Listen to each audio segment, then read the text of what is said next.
Hey y'all, welcome to the channel. Today we're checking out top 10 British comedy actors. Yeah. These actors know how to have a laugh. Welcome to Watch Mojo UK, and today we'll be counting down our picks for the top 10 British comedy actors. Excellent. Before we begin, we publish new content every day, so be sure to subscribe to our channel and ring the bell to get notified about our latest videos. Nice. For this list, we'll be taking a look at British actors who have gained fame through their comedy roles or proven extremely apt at them. Okay, let me see if I can predict who's going to be on this list. First of all, Steve Coogan has to be on this list. He's so good, so funny. John Cleese has to be on here. Rowan Atkinson has to be on here. He was on the thumbnail, so I assume he's going to be on here. If he's not on here, I'm going to throw my laptop in the ocean. Who else? Eric Idle, maybe? Graham Chapman? Philomena Conk, maybe? She's not really an actor, but she's so funny. Ricky Gervais, maybe? Simon Pegg? I can't think of anyone else. Great. Number 10, Simon Pegg. Yeah. This talented comic actor rose to fame as the writer and star of the Channel 4 comedy series Spaced, and later as various protagonists in the popular Three Flavors Cornetto trilogy films, which he also co-wrote with director Edgar Wright. What's the matter, David? He co-wrote it? I didn't know that. I'm taking a shortcut before. Now, Pegg stars in the big blockbuster sci-fi movies he had loved as a young lad. He does. However, while he's moved between Star Trek and the Mission Impossible franchises, he hasn't ever forgotten his brilliant comedy roots. Well then, let's get this antique on the road show! With or without his good friend and colleague Nick Frost at his side, he's a real funny fella. Oh my god. Nick Frost should be on the list. I've got some f***ing Jaffa cakes in my coat pocket. Y'all, Simon Pegg is so funny. I didn't know he co-wrote those movies with Edgar Wright. That's impressive. So Spaced was his first thing, huh? Let's check him out. He was born in 1970. Channel 4 sitcom Spaced, 1999 to 2001. Directed, Edgar Wright directed that. Y'all, it's all coming together. Shaun of the Dead, amazing. The World's End.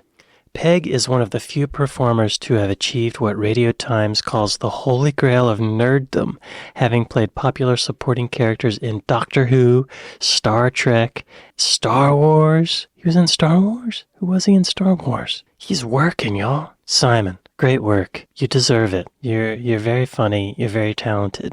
I envy you. Guess me your next project. But what did he play in Star Wars? Unkar Plutt? Oh. Anyway, great work, Simon. Very proud of you. Number 9, Rik Mayall. A mainstay of many a British comedy show, Rik Mayall came to prominence with the comic strip comedy group, which he founded with other upcoming comedians of the time. Yes, that's right. We're mere loonies. We mean no harm. A pioneer of 80s alternative comedy, he had a looks varied and familiar. successful career, including a number of cult classic sitcoms like The Young Ones, The New Statesman, and Blackadder. Hands up, who likes me? He's also had starring roles in numerous films and delivered some Emmy-worthy he was on for the 1995 adaptation of The Wind in the Willows, and its sequel, The Willows in Winter. I think I saw something about this show in another video. Oh, he died in 2014. Rest in peace, Rick. Bottom? Is Bottom that one with the two roommates? Oh man, how did he pass away?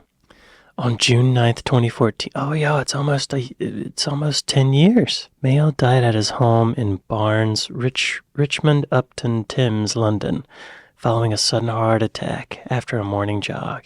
He was trying to take care of himself. He was only 56. Wow. Alan Rickman was there at the funeral. Rest in peace, Rick. He was a talented man. Yes. Number 8, Sacha Baron Cohen. From Ali G to Borat and Bruno, this one-of-a-kind funny man has created and portrayed some of the best-known comic characters of the past 2 decades. Yo won't vote. Put up your hands, or who's going to be shot by us? A talented actor in his own right, he has also performed in films ranging from Tim Burton's Sweeney Todd to Martin Scorsese's Hugo, proving he has a wider range than just straight comedy and satirical parody. Do you hear an atrocity, calamity, corruption? Go! His mockumentary style, through which he often tricks, to their enormous chagrin, real-life political figures and celebrities, has often been imitated, but never equalled. Yeah, I didn't even think of him as being British, but he totally is. I mean, I knew he was British, but it just didn't, he's not in that category for me because he's so, I mean, he's part of the zeitgeist here. So funny. Y'all, they didn't mention that limited TV series he did. What was it called? This Is America or something like that? So risky to go out in public and to mess with people the way he does. And my wife, what was that called? Who is America? That's it. Oh my gosh. He dresses up as all these different characters and he goes out in public. It's like a reality prank show almost. So risky. I think he goes to a Trump rally or some conservative rally and he's saying liberal stuff in America where there's guns. Pretty risky. And I'm impressed with his ability to come up with stuff to say really quick in light of all this real stuff happening. Brilliant. Number 7, Jennifer Saunders. Another member of the comic strip, this multi-award-winning comedian, actress, and scriptwriter rose to fame with her French from Saunders Absolutely show, Fabulous, alongside frequent partner Dawn French. I'm going to have to put the lock on. It's like Piccadilly Circus in here. The duo became extremely popular in the 80s and 90s, and their show was reportedly given one of the highest budgets in the history of the BBC. You know, I am what you're looking for, Sir Alan, because I am ruthless and I am a total shit. Saunders has written and acted in too many shows to list, but her creation Absolutely Fabulous, which gained her a BAFTA, an Emmy and international fame, remains one of the most loved and acclaimed sitcoms in British TV history. Yeah, I see the appeal. She's able to do outrageous stuff, but keep it grounded, it looks like. She's believable. She knows she's a good actor is what I'm trying to say. I think it's easy when you're in a show like that, a comedy show, to overdo it. I'm even guilty of that because you want to get the laugh, but she keeps it grounded. She's still with us? She's still with us, y'all. What is she doing now? What's she been up to? Of course she's working. Great work, Jennifer. Great work. Look at all these TV shows. Look at all these projects. Since 1982. Oh, she was on The Young Ones. Rik Mayall. Look at all these projects. Oh, I'm so envious. Great work, Jennifer. Great work. Number 6, David Jason. I've Surely heard of one him. of British television's greatest stars, David Jason began his career in the 60s alongside many of the great comedy actors of his generation. Oh, do you know, I think I'm suffering from something incurable. Still, never mind, eh? Renowned for his excellent comic timing, he found his most popular role in Derek Delboy Trotter, the leading character of the hugely successful BBC sitcom Only Fools and Horses. You pelonka!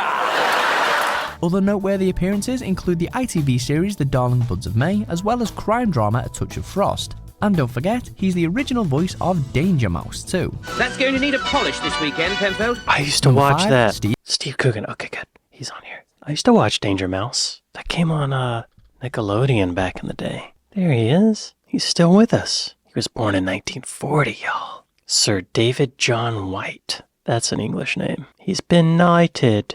He's from Wales. Oh no, he's from London. His parents are from Wales. Jason started his television career in 1964 playing the part of Bert Bradshaw in Crossroads. What's he doing now? Looks like he did The Apprentice UK, Strictly Come Dancing, Only Fools and Football.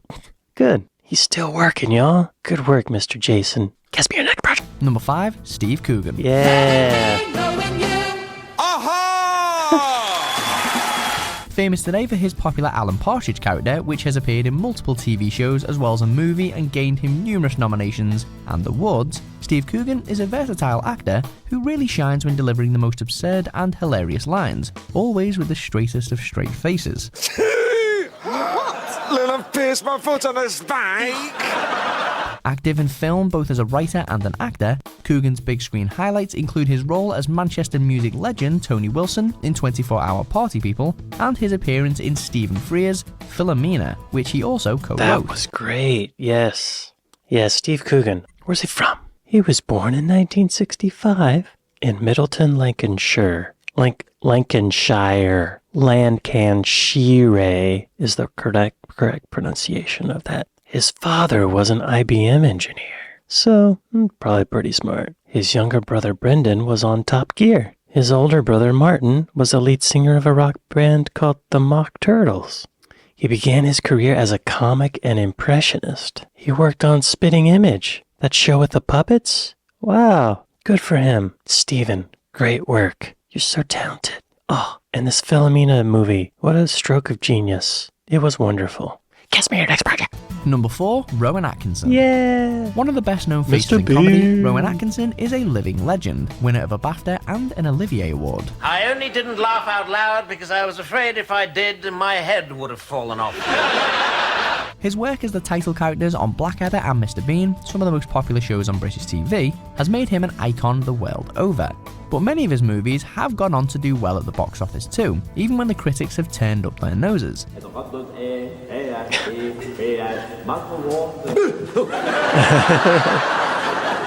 A talented all-round actor, he also appears in British classics Four Weddings and a Funeral and Love Actually. Look, could we be quite quick? Alan Rik Mayall. Ready in the flashiest of flashes. Yeah, he's great. My personal experience with him is that my dad loved Rowan Atkinson. My dad loved Mr. Bean, and that was really my first exposure to Rowan Atkinson, Mr. Bean. I didn't even know what his voice sounded like for a long time. He's great. And he's still going. He's still cranking them out, I think, isn't he? He was born in 1955 in Consett County, Durham, England. That's actually pronounced Cohen County Durham. That's how it's pronounced. He briefly embarked on a PhD study before devoting his full attention to acting. He started in radio in 1979, kids. I do enjoy comedy that is more behavior-based rather than dialogue-based. Mr. Bean is that. He's into trucks. He's anti-censorship. Great work, Sir Atkinson. If you are a knight, I don't know if you are. You should be. Is he knighted? He's not been knighted. Let's get him knighted, y'all. The hell? Number 3, John Cleese. Of course. As perhaps the most popular Python, John Cleese shot to fame with the world-famous group on the BBC sketch show Monty Python's Flying Circus, and was one of the main contributors to both the TV gags and feature-length movies. But since the original troupe dissolved, he has appeared in and fronted many a comedy show, including the ever-popular Fawlty Towers, which he also co-wrote with his then-wife Connie Booth. Still, I'll tell him to get some salad cream. I mean, you never know when Henry Kissinger's going to drop in, do you? Oh, sorry. Elsewhere, Cleese penned the script for the classic comedy film A Fish Called Wanda, in which he also acted and was reunited with former Python pal Michael Palin. I mean, John Cleese. I thought he would be number 1. But he's number 3? Okay. I think I remember a story of him saying that his dad's original last name was Cheese, and they changed it to Cleese. He was born in Weston-super-Mare, Somerset. He was an only child. His dad was an insurance salesman, and his mother was the daughter of an auctioneer. I guess that's a profession, being the daughter of someone. Oh yeah, here it is. His family's surname was originally Cheese, but his father thought it was embarrassing and used the name Cleese when he enlisted in the army during the First World War. His middle name is Marwood. Never heard that name before. Marwood Cleese. It's a good name. Great work, Marwood. You're doing it. Great work. Guess me your next project. Number 2, Peter Sellers. Sellers was Forgot the he great was comedian British. of British comedy, and his Of course. performances rank among the very best in the genre. How could I forget about him? must find that woman. From his work on classic Ealing comedies like The Ladykillers, alongside Alec Guinness and other great British comedy actors, to his partnership with Stanley Kubrick on cinematic masterpieces like Lolita and Dr. Strangelove, there was little that this performer couldn't achieve. Mr. President, the technology required is easily within the means of even the smallest nuclear power.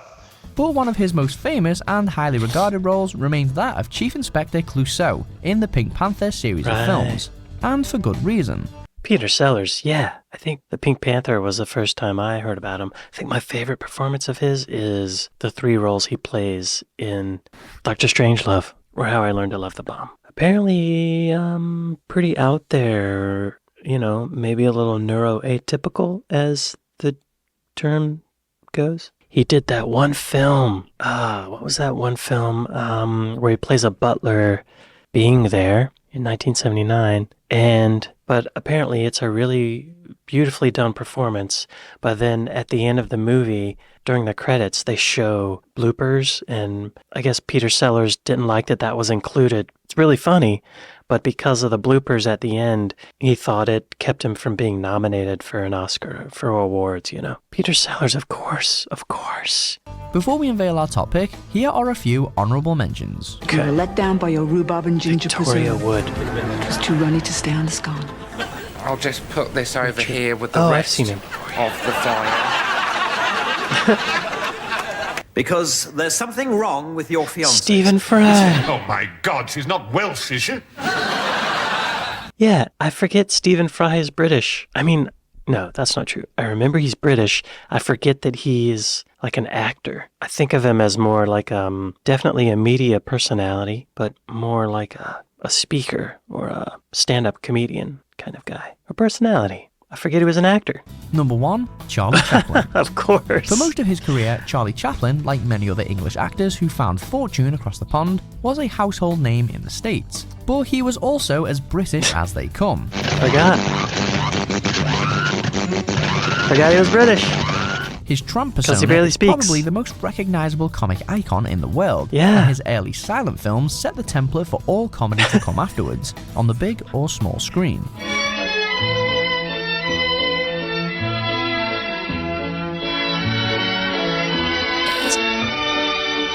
Chaplin's can't approach train a to his monkey to do characters, that. combining slapstick and pathos, as well as his infamous perfectionism, combined to make him one of the most important figures in the history of film.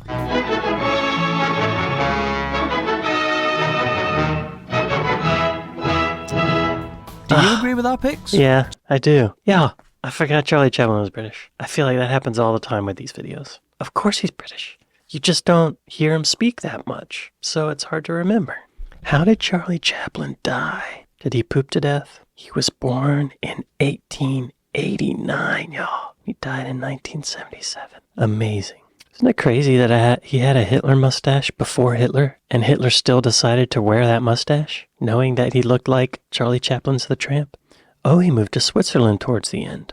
Oh, by 1977, Chaplin's health had declined to the point that he needed constant care. In the morning of Christmas Day, 1977, Chaplin died at home after having a stroke in his sleep. He died in his sleep. That's actually probably a good way to go. He was 88 years old. It's pretty good. His funeral was only 2 days later. They didn't waste any time. Chaplin left more than $100 million to his widow. That's a lot, y'all. Wow. In March 1978, Chaplin's... Okay, so this is like 3 months after he was buried.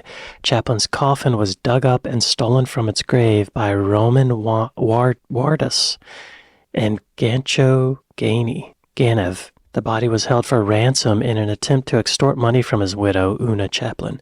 The pair were caught in a large police operation in May, and Chaplin's coffin was found buried in a field in the nearby village of Noville. It was reinterred in the Corsier Cemetery in a reinforced concrete vault. Wow, there he is, Charles Chaplin. Chaplin never spoke more than cursorily about his filmmaking methods, claiming that such a thing would be tantamount to a magician spoiling its own illusion. Little was known about his working process throughout his lifetime, but research from film historians, particularly the findings of blah blah blah blah blah blah blah, has since revealed his unique working method. Until he began making spoken dialogue films with the great dictator, Chaplin never shot from a completed script. Many of his early films began with only a vague premise. For example, Charlie Enters a Health Spa or Charlie Works in a Pawn Shop. He then had sets constructed and worked with his stock company to improvise gags and business using them, almost always working the ideas out on film. As ideas were accepted and discarded, a narrative structure would emerge, frequently requiring Chaplin to reshoot an already completed scene that might have otherwise contradicted the story. Wow, so it sounds like he was able to let himself nestle into a flow state while he's filming. Brilliant. The more I learn about that kind of thing, the more I realize all the greats did that. The Beatles did that in the studio. They would work it in the moment. It's the way to do it. Channel the art. Let it come to you. Get it out there. That's great. Smart. Charlie Chaplin's brilliant, y'all. And he's British. What do you know? Of course. Anyway, wow. Yeah, this is a good list, I think. Well, thank y'all for watching this with me, and I'll see you next time. Later.